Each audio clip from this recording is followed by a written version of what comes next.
Suscríbete a nuestro canal y activa la campana de notificaciones.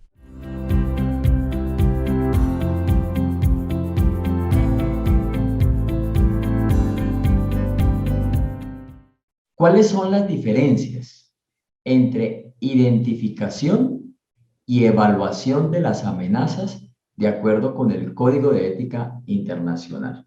Bien, entonces, lo primero que hay que tener en cuenta cuando nos dicen cuáles son las diferencias entre identificar y evaluar es que el Código de Ética del IESBA, de la IFAC, está, digamos, en tres partes.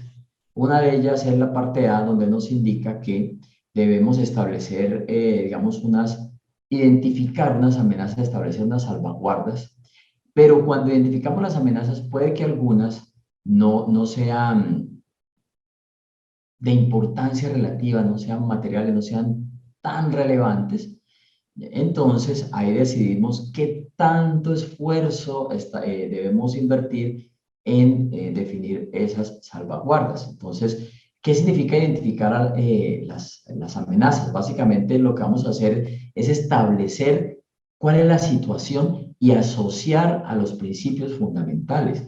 Si está afectando la independencia, si hay amenazas de autorrevisión, si nos atenta contra qué principio fundamental. Entonces, un ejemplo. Un cliente puede llegar a solicitar asesorías.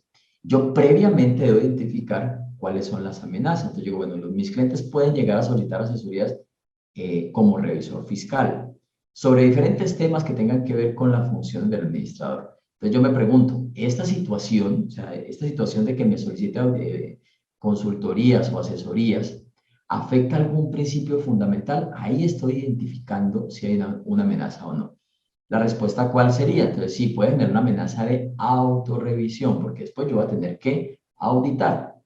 Entonces, cuando ya identifico que sí hay una amenaza, evalúo. Entonces, yo evalúo y determino, primero, qué posibilidad hay, qué probabilidad hay de que se presente.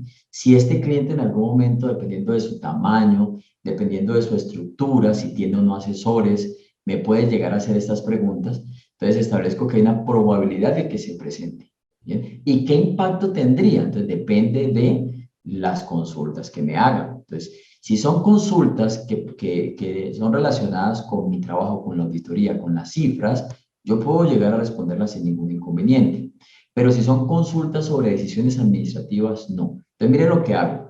Identifico que sí hay una amenaza de acuerdo a unas posibles actuaciones y después evalúo la probabilidad y el impacto que puede tener en el desarrollo de mi actividad profesional. Y ahí es donde establezco una amenaza.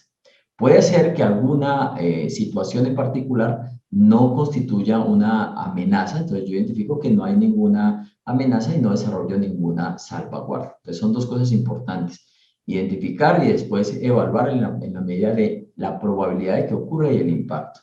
No podemos olvidar que estas son actividades que se deben hacer previamente en nuestro manual de auditoría, identificarlas, y puede que en algún momento se presente alguna situación que constituya una amenaza que yo no la he considerado, entonces desarrollo esa nueva salvaguarda para esa amenaza. Entonces son dos cosas diferentes.